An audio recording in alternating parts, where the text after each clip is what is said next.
The new principal of Manutuke School, Tapsell, says it's a privilege to be in this role. On Tuesday, he was welcomed into the role with a pōwhiri performed by students and staff.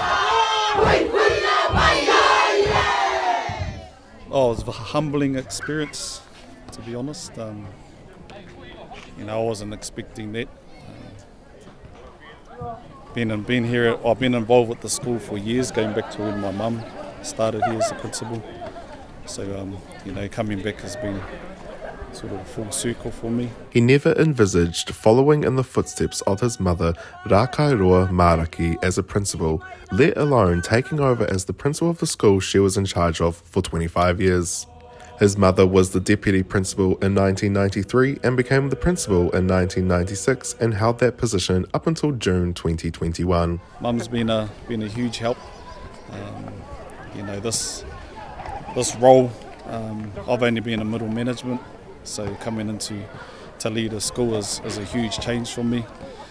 And so I've been in and out of school the past 2 weeks, and it's been very exciting, learning new things every day. But there's been awesome support from everyone. Mr. Tapsell's children, nephews and nieces have attended the school, and the aim is for the next generation to also do the same. Prior to starting as the principal at Manutuke School, Mr. Tapsell taught at Gisborne Boys High School for 15 years.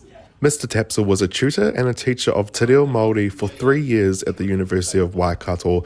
Prior to pursuing a career in secondary school teaching, he decided to undertake study to complete a graduate diploma in secondary teaching in 2006 and then decided to move from Hamilton back to Gisborne. Rākairoa Māraki said it was emotional watching the kura welcome her son as the principal.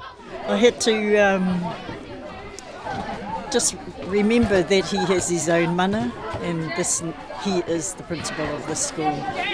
And all the advice I would give him is actually, I prefer to help him with admin because I think he has his own strengths and talents, and he has to take it to a different place. He has a freshness, a passion for te reo, passion for children, and with his youth also, and the fact that he tāne ia, he will be able to be a role model for other young Māori men, young boys in the future of what you can achieve.